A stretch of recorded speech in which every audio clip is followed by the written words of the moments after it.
하나님의 말씀은 누가복음 17장 11절에서 19절 말씀입니다. 신약성경 124페이지입니다. 누가복음 17장 11절에서 19절 말씀 제가 봉독해 드리도록 하겠습니다. 예수께서 예루살렘으로 가실 때 사마리아와 갈릴리 사이로 지나가시다가 한 마을에 들어가시니 나병 환자 10명이 예수를 만나 멀리 서서 소리를 높여 이르되 예수 선생님이여 우리를 불쌍히 여기소서 하거늘 보시고 이르시되 가서 제사장들에게 너희 몸을 보이라 하셨더니 그들이 가다가 깨끗함을 받은지라. 그 중에 한 사람이 자기가 나은 것을 보고 큰 소리로 하나님께 영광을 돌리며 돌아와 예수의 발 아래에 엎드려 감사하니 그는 사마리아 사람이라. 예수께서 대답하여 이르시되 10사람이 다 깨끗함을 받지 아니하였느냐? 그 9은 어디 있느냐? 이 이방인 외에는 하나님께 영광을 돌리러 돌아온 자가 없느냐 하시고 그에게 이르시되 일어나 가라 내 믿음이 너를 구원하였느니라 하시더라. 아멘. 반갑습니다. 예, 오늘이 추수감사절입니다. 추수감사주일입니다. 앞에 보시면 이렇게 과일로 이렇게 장식이 되어 있습니다. 제가 이 과일을 장식해 놓은 것을 보고 두 가지 생각이 들었습니다.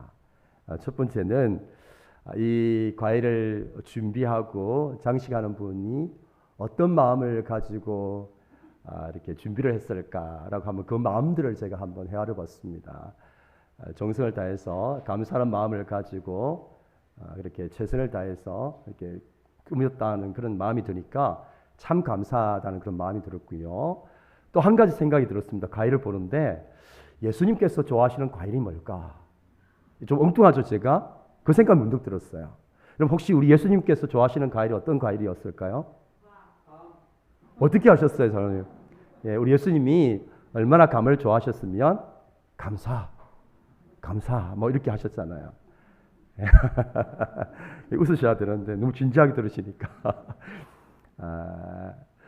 예수님께서 우리에게 원하시는 것이 있다면 감사하는 것이죠. 주님께서 우리에게 원하시는 것이 있다면 감사하는 것입니다. 왜냐하면 시편 50편 23절 말씀 보니까 감사로 제사를 드리는 자가 나를 영화롭게 하나니라고 되어 있어요. 우리 인간의 가장 중요한 본분이 뭐냐면 하나님을 영화롭게 하는 삶입니다. 웨스트민스터 소요리 문답 제1문을 보시면 사람의 가장 최고되는 목적이 무엇입니까? 하나님을 영화롭게 하고 영원토록 그를 즐거워하는 것입니다. 우리 청년들하고 1문 지금 나누었거든요. 그래서 우리의 인간됨의 가장 중요한 목적은 하나님을 영화롭게 하는 거예요. 그런데 감사가 하나님을 영화롭게 한다라고 말씀해 주고 있습니다. 그렇게 보면 저와 여러분이 감사를 하는 것은 너무너무 중요한 거죠. 하나님을 믿는 저와 여러분이 감사하는 것은 하나님을 영화롭게 하는 살아있는 그런 예배가 되는 것입니다. 저와 여러분 삶 가운데 늘 감사가 있기를 주님의 이름으로 축복합니다. 자, 그런데 우리는 하나님께서 이렇게 우리가 감사하는 것을 기뻐하고 또 주님을 영화롭게 한다는 사실을 알고 있으면서도 막상 우리의 삶을 돌아가 보면 우리의 삶은 감사하기보다는 불평하고 원망하는 것이 우리의 모습이라는 거 우리가 고백할 수밖에 없잖아요. 우리의 모습을 보면 감사하기보다는 자주 불평하고 감사하기보다는 자주 원망하는 모습으로 우리의 인생을 살아갈 때가 참 많은 것 같습니다.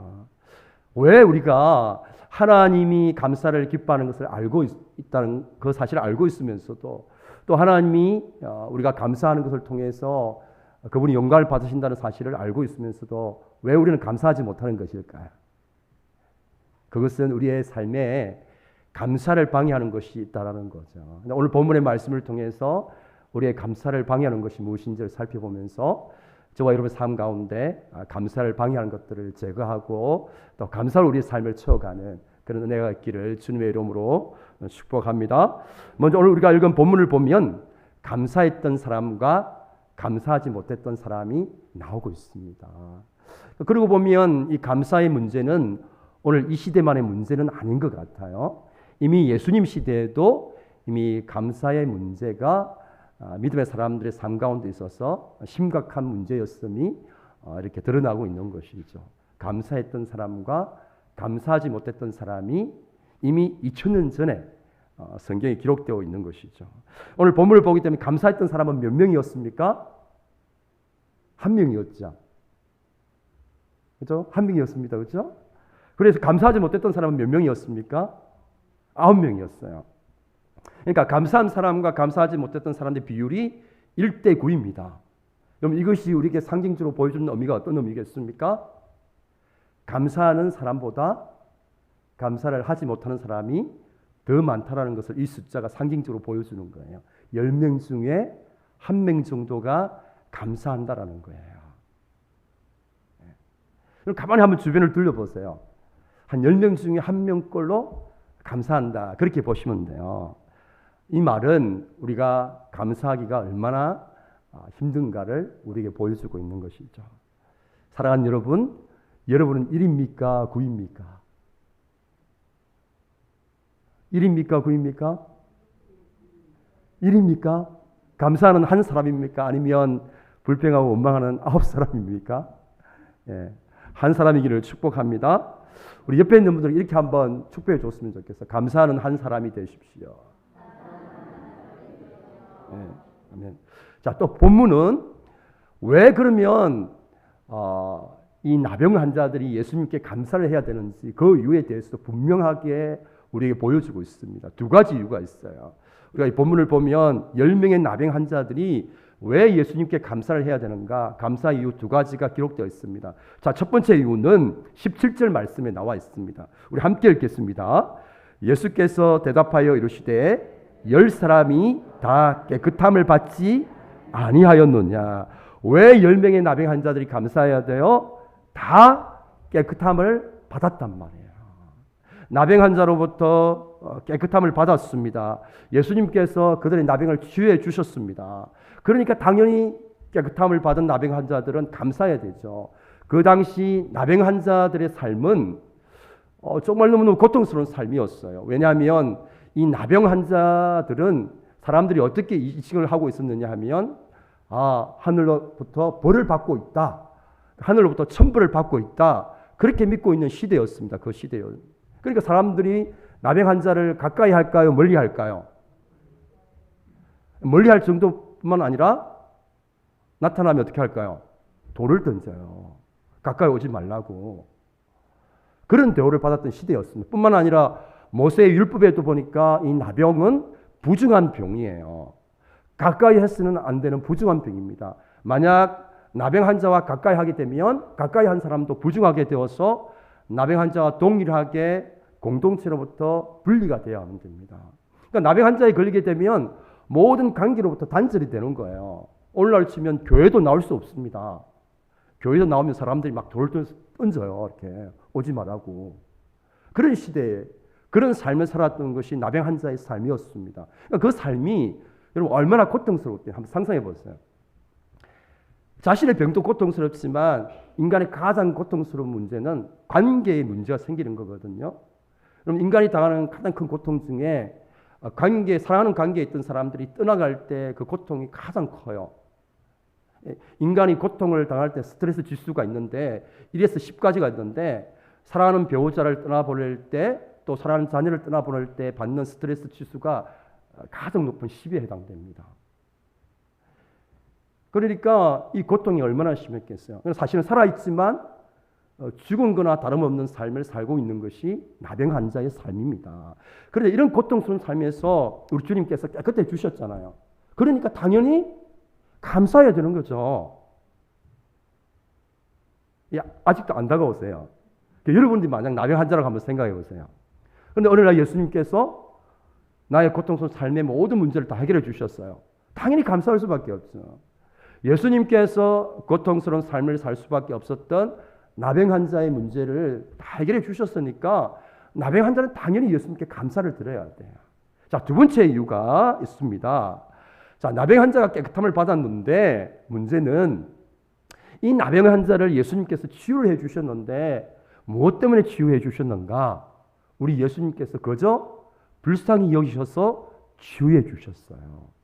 예수님의 전적인 은혜로 이 나병 환자의 병을 치유해 주셨습니다. 정확히 말하면 이 10명의 나병 환자들은 예수님이 자신의 나병을 고쳐줄 아무런 이유가 있을까요? 없을까요? 없습니다. 이들의 병을 고쳐주지 않아도 예수님은 예수님 때문에 있어서 아무런 문제가 없습니다. 한마디로 말하면 아무런 문제가 없고 나와는 아무런 관련이 없는 문제라는 거죠. 그런데 예수님께서 이들의 병을 고쳐주셨어요. 무엇 때문에 고쳐주셨는가? 이들이 무슨 모습이 예뻐서 고쳐준 것도 아니고 이들이 가문이 훌륭해가 고쳐준 것도 아니고 그저 불쌍히 여기셔서 고쳐주신 거예요. 13절에 보면 이렇게 되어 있잖아요. 13절 말씀 같이 한번 읽겠습니다. 소리를 높여 이르되 예수 선생님이여 우리를 불쌍히 여기소서. 예수님께서 이들을 고쳐주신 단 한 가지 이유는 그들을 불쌍히 여겨주셨기 때문이에요. 그들을 불쌍히 여겨주셔서 그들에게 은혜를 베풀어 주신 것이죠. 이것을 은혜라고 그래요. 은혜. 그러니까 주님께서 전적인 주님의 은혜로 그저 이들을 불쌍히 여기는 마음을 가지고 이들의 나병을 고쳐주신 것입니다. 그러니까 이들 입장에서 보면 아무런 조건이 없어요. 예수님이 그들의 병을 고쳐줄 이유가 아무것도 없습니다. 자격도 안 돼요. 이들이 무슨 어인이라서 이들의 병을 고쳐주면 이들이 나라에 공을 하거나 다른 사람들을 살리거나 하는 그런 사람들도 아니에요. 아무런 가치가 없어요. 이들이 예수님 입장에서 볼 때는 이들의 병을 고쳐가지고 이들이 하나님 나라를 위해서 헌신을 하거나 예수님에게 어떤 이익을 안겨주거나 그런 사람들이 아니라는 거예요. 이들을 통해서 얻을 수 있는 이익은 아무것도 없습니다. 예수님 입장에서. 그저 하나 이들이 너무 불쌍해서 우리 예수님께서 이들의 병을 고쳐주신 거예요. 그러니까 나병 환자들은 어떻게 해야 되죠? 당연히 감사해야 되죠. 자신들이 고침을 받을 만한 주님께 은혜를 입을 만한 아무런 자격이 없잖아요. 아무런 조건이 없단 말이에요. 그런데 그저 불쌍히 여겨주셔서 고쳐주셨고 그 고통스러운 삶에서 해방시켜 주셨으니까 나병 환자들은 당연히 예수님이 베푸신 그 은혜에 감사해야 인간이죠. 그리고 우리 인간 사이에도 은혜를 모르는 사람들을 뭐라고 이야기하죠? 짐승만도 못하다 이렇게 이야기하잖아요. 예. 배은망덕한다고 그래요. 배은망덕. 그러니까 은혜를 우리 인간 사이에도 은혜를 입었으면 은혜를 갚습니다. 그게 이제 인간됨의 도리잖아요. 근데 인간 사이에도 은혜를 갚지 않으면 우리는 짐승만도 못한 사람을 이렇게 생각하잖아요. 근데 이들은 하나님의 아들 예수님으로부터 놀라운 은혜를 입었습니다. 그러니 마땅히 감사해야 되는 것이 당연한 그들의 도리입니다. 하지만 오늘 우리 본문을 보면 이렇게 감사를 하는 것이 마땅함에도 불구하고 감사를 한 사람도 있고 감사를 하지 못한 사람도 있습니다. 여러분 이들의 차이가 무엇일까요? 어떤 사람은 감사를 하고 어떤 사람은 감사를 하지 못했습니다. 무엇이 이들로 하여금 감사하는 삶, 감사하지 못하는 삶으로 나누게 했을까요? 우리가 이 사실을 이해하려면 오늘 읽은 본문 앞에 사건과 함께 연결해서 읽으면 그 이유를 정확하게 알 수가 있습니다. 우리가 본문의 바로 앞에 어떤 비유가 나오냐 하면 무익한 종의 비유가 나와요. Unworthy servant, 아무런 가치가 없는 종이라는 비유가 나옵니다. 그게 17장 9절 10절에 이렇게 기록되어 있어요. 우리 함께 읽겠습니다. 9절 10절 말씀. 명한 대로 하였다고 종에게 감사하겠느냐? 이와 같이 너희도 명령받은 것은 다 행한 후에 이르기를 우리는 어떤 종이라? 무익한 종이라 우리가 하여야 할 일을 한 것뿐이라 할지니라. 무익한 종의 비유가 나요. 이 무익한 종, unworthy servant. 이 무슨 말이냐면 주인이 이 종을 데려가서 일을 시켜서 그것을 통해서 얻을 수 있는 것이 아무것도 없는 종, 한마디로 쓸데없는 종이라는 거예요. 주인이 이 종을 데려가서 이 종을 통해서 얻을 수 있는 이익이 아무것도 없는 종이라는 거예요. 시장에 이렇게 막 종이 나와 있는데 주인이 딱 가가지고 그 사람을 고용하지 않는다는 거. 왜냐하면 쓸데가 없기 때문에. 아무런 쓸모가 없기 때문에 주인은 이 종을 데리고 가서 사용하지 않습니다. 고용하지 않습니다. 이 바로 무익한 종이에요. 이 무익한 종의 비유가 말하는 게 뭐냐면 우리가 행한 것에 대해서는 주님이 우리에게 뭔가를 해주지 않아도 된다라는 이야기를 하고 있는 거죠. 다시 말하면 우리가 뭔가 열심히 일을 했어요. 주님을 위해서. 근데 주님은 우리에게 무엇을 해줄 의무가 없다라는 거예요. 이게 바로 무익한 종의 비유가 하는 것입니다. 자, 다시요. 이 무익한 종의 비유는 열심히 우리가 일을 했는데 우리가 뭔가 요구할 권리가 없다는 거예요. 왜냐하면 우리는 무익한 종이기 때문에. 그저 주님이 우리를 무익한 종이었던 아무런 가치가 없던 허용 가치가 없던 우리를 사용해 주신 것만 감사해야 되지, 우리가 열심히 일하고 나서 주님 제가 이렇게 열심히 일했으니까 이에 대한 보상을 주십시오 할 수 없다라는 거예요. 왜? 우리는 어떤 사람이기 때문에? 무익한 종이기 때문에, 쓸데없는 종들이기 때문에, 아무런 허용 가치가 없는 종들이기 때문에 주님 입장에서 보면 데리고 가게 되면 괜히 쌀만 축내는 사람들이기 때문에 일을 시킬 필요가 없다라는 거예요. 그런데 고용해 주었으니까, 일할 수 있도록 해 주었으니까 우리는 죽도록 일을 하고 나서 어떻게 해야 됩니까? 마땅히 해야 될 일을 했을 뿐이다 라고 이렇게 고백해야 되지, 주님 제가 이렇게 일했으니까 저한테 이렇게 해 주셔야 됩니다 라고 요구할 수 없다라는 거예요. 이게 이제 본문 앞에 나오는 무익한 종의 비유입니다. 자, 이제 오늘 본문의 이야기는 이와는 반대의 이야기를 하고 있는 거예요. 앞에 무익한 종의 비유가 우리가 주님을 위해서 한 일에 대해서 언급하고 있는 내용이라면, 오늘 이 이야기는 주님이 우리를 위해서 해준 일에 대해서 언급하고 있는 거예요. 앞에 무익한 종의 비유에서 우리가 주님을 위해서 해주신 일에 대해서 주님은 우리에게 뭔가를 해줄 이유가 전혀 있다 없다? 없다라는 거죠. 왜요? 우리는 무익한 종이기 때문에. 자, 그런데 주님이 우리에게 해준 일에 대해서는 우리는 어떻게 해야 된다? 반드시 감사해야 된다. 이게 오늘 이야기의 핵심이에요. 이 두 비유를 정리해 보면 이런 거죠. 우리가 주님을 위해서 해준 것에 대해서는 뭔가 해달라고 요구할 권리가 있다 없다? 없다. 그저 사용해 주신 것만 해도 감지덕지해야 되는 거죠. 그러나 주님이 우리에게 베풀어 주신 것에 대해서는 어떻게 해야 된다? 모른 척 하지 말라는 거예요. 반드시 감사라는 거예요. 이게 바로 두 비유를 통해서 우리에게 이야기하고 있는 내용입니다. 자, 그런데 이와는 반대로 하는 사람이 있습니다. 그것이 누구일까요? 예수님 당시의 유대인들이에요. 이 유대인들은 정확히 이 비유와 반대로 그렇게 해석했던 사람들입니다. 그들은 하나님께 감사는 하지 않고 오히려 하나님이 자신들에게 무엇을 해 주어야 한다고 요구하는 삶을 살았던 사람들이에요. 그럼 그 이유가 무엇일까요? 왜 유대인들은 하나님께 감사를 드려야 되고 그렇게 해야 되는데 반대의 삶을 살았습니까? 하나님께 감사를 하지 않고 오히려 하나님께 뭔가 당연한 것을 요구하는 것을 당연한 것으로 생각하는 그런 삶을 살았을까요? 유대인들은 자신들이 어떤 존재인지를 모르고 있었기 때문에 그래요.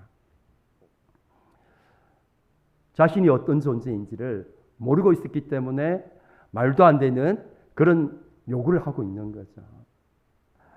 여러분, 유대인들은 어떤 생각들을 가지고 있었느냐 하면 자신들이 하나님의 자녀가 되고 하나님의 백성이 된 것을 어떻게 생각하고 있었느냐 하면 당연한 것으로 생각하고 있었어요.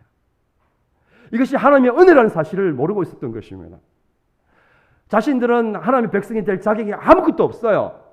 자신들이 다른 민족보다 뭐가 잘나서 뭐가 유전자가 뛰어나서 그렇게 해서 하나님께서 자녀 삼으신 게 아니거든요. 그런데 이 유대인들은 착각하고 있었어요.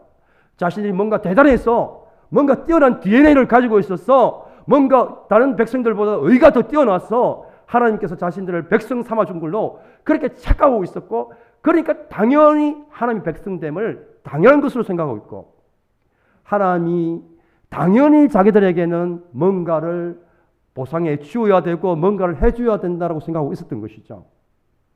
자신들이 어떤 존재인지를 알지 못하고 있었던 것이죠. 그러니까 받는 것을 당연한 것으로 생각하고 있으니까 하나님께 감사하기보다는 감사할 줄 모르는 것입니다.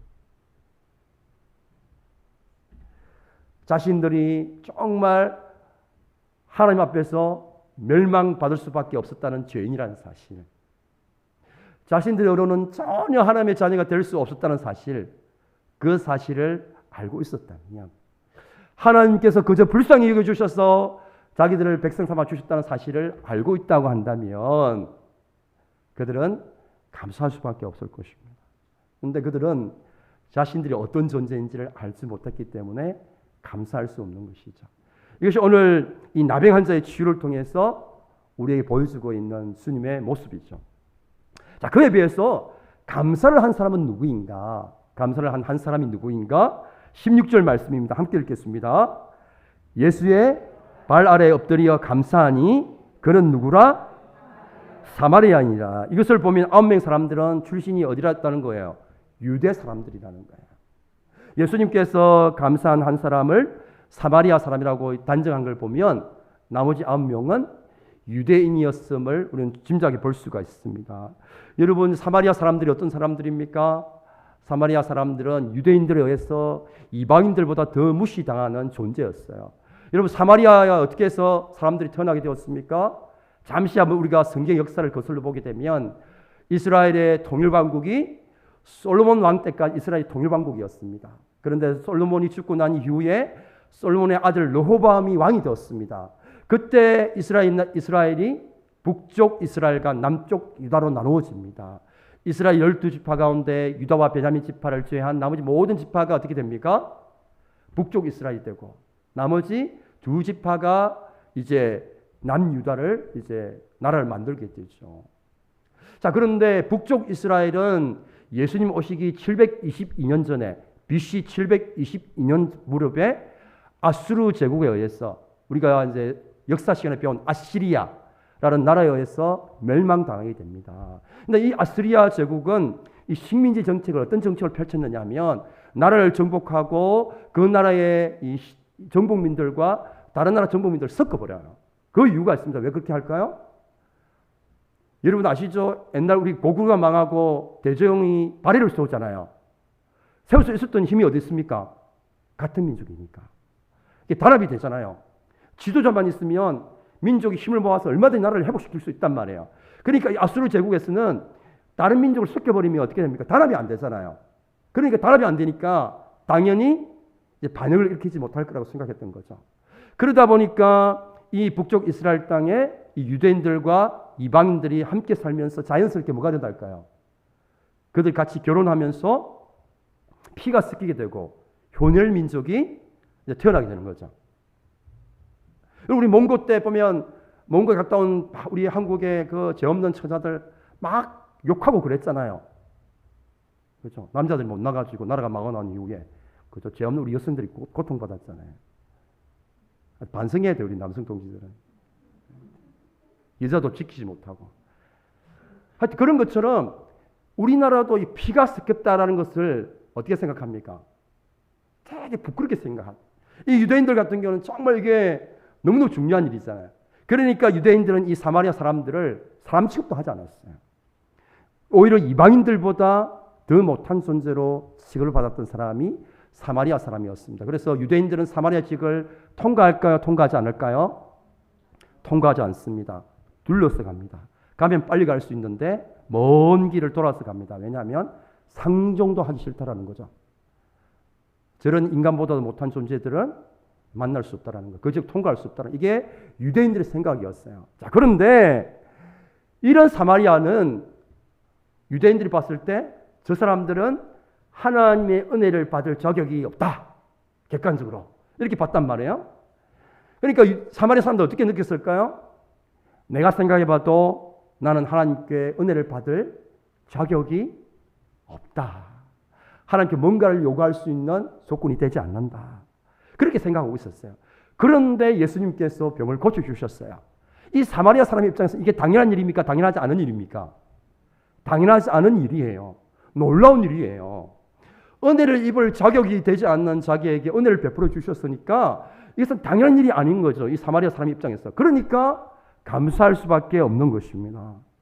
자신이 생각해봐도 자신이 어떤 존재인지를 아는데 하나님의 은혜를 받을 자격이 되지 않는 이방인보다 더 못한 사마리아 사람인 것을 아는데 그런데 그런 자신을 향해서 베풀어 주신 그 은혜에 이 사람은 감사할 수밖에 없는 것입니다. 여러분 원래 감사라는 것이 성경의 오면을 통해서 보면 베풀어 주신 은혜에 대한 반응이거든요. 은혜가 좋다는 뜻이잖아요, 그게. 자, 여러분 이 두 가지 모습을 봤는데 저와 여러분 이 두 가지 모습 가운데 어떤 쪽에 더 해당되는 것 같습니까? 자신이 어떤 존재인지를 알기에 주님이 베풀어 주신 것에 감사하는 자들입니까? 아니면 주님이 베풀어 주신 것에 대해서 감사할 줄 모르고 요구하는 사람들입니까? 그러면 우리 모습은 어떤 모습에 더 가까운 것 같습니까? 전자입니까? 후자입니까? 사실은 우리 많은 그리스도인의 모습 가운데 유대인의 모습을 가지고 있는 경우가 많아요. 우리는 은연중에 내가 하나님께 이렇게 했기 때문에 뭔가를 받아야 된다는 생각들을 가지고 있습니다. 내가 하나님을 위해서 이렇게 헌신했고 이렇게 들었기 때문에 하나님은 나에게 당연히 뭔가를 해 주어야 된다고 생각하는 것이죠. 이게 우리 한국 그리스도인 대부분이 가지고 있는 생각들입니다. 제가 목사니까 하나님 나라를 위해서 뭔가 많이 내가 희생하고 헌신했잖아요. 그러니까 당연히 하나님은 나에게 뭔가를 해 주셔야 된다. 이런 생각이 제 마음속에도 있습니다. 왜냐하면 내가 했기 때문에. 그런데 우리가 어떤 존재인지를 알면 그렇게 할 수가 없는 거죠. 우리는 어떤 존재였습니까? 오늘 말씀에 의하면 무익한 종이었어요. unworthy servant. 정말 주인의 입장에서 보게 되면 쓸모없는 종에 불과한 사람들입니다. 주님이 우리 없다고 아쉬울 것 전혀 없고요. 우리를 통해서 자녀 삼으실 이유가 전혀 없는데 그저 우리가 불쌍해서 우리를 자녀 삼아 주셨단 말이에요. 그러니까 우리는 정말 열심히 일하고 또 헌신하고 또 우리는 하나님 앞에 어떻게 고백해야 됩니까? 마땅히 해야 될 일을 했을 뿐이다. 이렇게 하는 것이 우리의 모습이 되어야 되는 거예요. 근데 우리는 어떻게 합니까? 요구하잖아요. 하나님 내가 이만큼 했으니까 이만큼 주셔야죠. 저 안 주면 재미없습니다. 그죠? 삐집니다. 우리 이렇게 하잖아요. 얼마나 우리가 하나님 앞에서 우리의 모습이 어떤지를 모르는 사람들이 할 수 있는 소리예요. 우리가 어떤 존재인지를 알면, 우리가 어떤 사람인지를 알면 우리는 감사할 수밖에 없어요. 여러분 왜 우리들의 삶 가운데 감사가 사라집니까? 우리가 어떤 존재인지를 모르기 때문에 그래요. 유대인들처럼 하나님의 은혜를 받아야 되는 것이 당연한 것으로 생각해요. 우리는. 여러분 그렇지 않습니다. 당연하지 않아요. 우리는 하나님의 은혜를 받을 자격이 되지 않는 사람들이에요. 조건이 되지 않습니다. 우리가 가지고 있는 의는 하나님 앞에 인정받지 못하는 누디와 같아요. 우리의 삶의 모습을 통해서 하나님 우리를 사랑하시 주실 이유가 전혀 없습니다. 우리가 어떤 사람인지를 잊어버리니까 우리는 자꾸 하나님 앞에 요구해요. 심지어 협박까지 해요.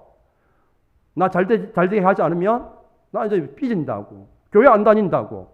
막 그렇게 협박까지 해요. 얼마나 주인 대신 주님 보실 때 웃었겠어요.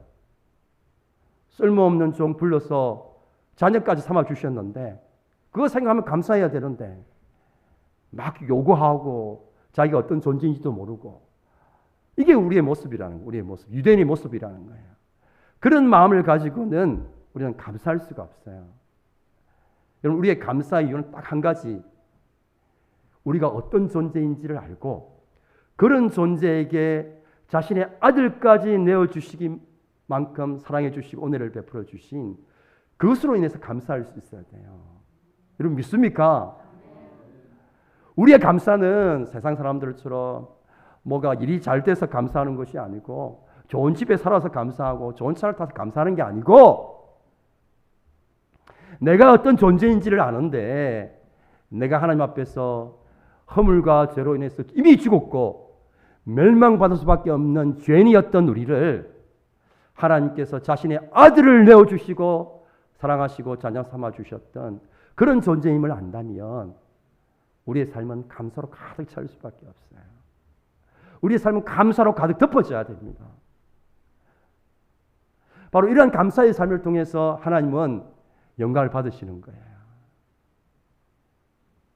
이 감사를 한문을 통해서 보니까 고마워할 감자에 마음 심자가 들어있어요. 이 하나님에 대한 고마워하는 마음이 있는 거죠. 이 감사가. 우리가 사람과 사람 관계도 그렇잖아요. 당연한 것으로 생각하면 우리는 상대방에 대해서 감사할 줄 몰라요. 당연하지 않은 것으로 생각해야 감사하게 됩니다. 사람과 사람의 관계 다 그래요. 제가 여러분 말씀드렸잖아요. 우리 자녀들도 부모가 해주는 사랑을 당연한 것으로 받아들이면 안 됩니다. 그런 거 없습니다. 그런 게 어디 있어요? 우리가 목장에 우리 이제 식구들에게 해주는 것을 당연한 것으로 여러분 받지 마세요. 왜 당연합니까? 목자가 무슨 죄를 지었습니까? 여러분이 당연하게 해줘야 됩니까? 그런 게 어디 있어요, 세상에. 당연한 건 아무것도 없어요. 우리 사람과의 관계 속에 있어서도 당연한 게 아니고 주는 사람은 호의를 가지고 사랑을 가지고 베풀어 주는 거예요. 그럼 받은 사람은 어떻게 받아야 돼요? 감사함으로 받아야 돼요. 여러분, 저는 여러분들이 뭐 저를 많이 섬겨주시잖아요. 저는 그것을 당연한 것으로 받아본 적이 한 번도 없습니다. 늘 사랑의 빚을 지고 제가 받아요. 그 마음을 가지고. 감사함으로 받죠, 당연히. 왜냐하면 여러분들 제가 줄 이유가 아무것도 없습니다. 왜 줍니까? 사랑해서 주는 거잖아요. 호의를 베풀어 주는 거잖아요. 그럼 받는 사람은 어떻게 받아야 돼요? 당연한 것이 아니라 감사함으로 받는 것이죠. 이걸 잊어버리면 어떡합니까? 감사가 사라지게 되는 것입니다. 사랑하는 우리 사랑하는 평안교회 성도 여러분, 여러분들은 허물과 죄로 인해서 멸망받을 수밖에 없는 죄인이라는 사실 여러분 인정하십니까? 여러분 인정하십니까? 그런 여러분을 하나님께서 자기 아들을 내어주시고 여러분들을 구원하시고 하나님의 사랑을 삼아주신 거 믿습니까? 그렇다면 저와 여러분이 드려야 될 예배는 어떤 예배입니까? 감사의 예배인 것이죠. 평생 갚아도 그 은혜 갚을 수 없기에 우리는 평생 감사해야 되는 거예요. 우리 자주 잊어버리잖아요, 감사. 여러분 가운데 감사가 사라지고 있다면 감사를 다시 회복할 수 있기를 주님의 이름으로 축복합니다. 여러분, 감사를 회복하기 위해서 제가 두 가지 방법을 좀 말씀드리고 싶습니다. 자, 첫 번째는 생각하는 거예요, 생각.